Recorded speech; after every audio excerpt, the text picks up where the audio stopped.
మీకు తెలుసా, భారతదేశాన్ని మధుమేహం యొక్క రాజధాని అంటారు అని?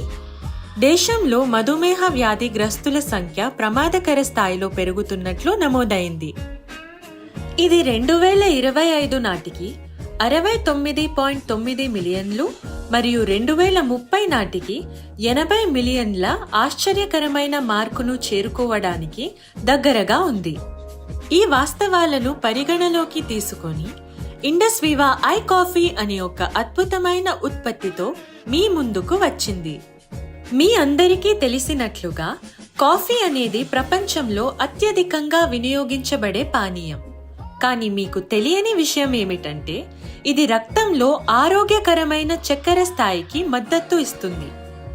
ఐ కాఫీ ఒక విప్లవాత్మక ఉత్పత్తి.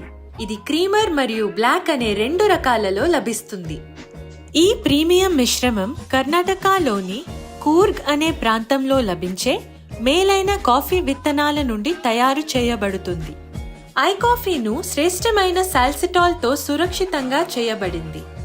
ఇది సలేషియా నుండి పేటెంట్ పొందిన మూలికా మిశ్రమం.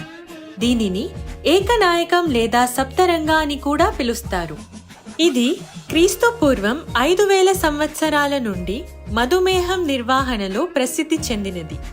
అందుకే ఐ కాఫీలో వీటిని కీలకమైన పదార్థాలుగా ఉపయోగించారు. ఐ కాఫీ అనేది ఒక సంపూర్ణ ఆరోగ్య సప్లిమెంట్. ఇది సమర్థవంతంగా చక్కెర వ్యాధిని నిర్వహణ చేస్తుంది. ఇది అన్ని వయస్సుల వారికి అనుకూలంగా ఉంటుంది. రోజుకు 2 సార్లు భోజనానికి అరగంట ముందు ఐ కాఫీ తీసుకోవాలని సిఫార్సు చేయబడింది.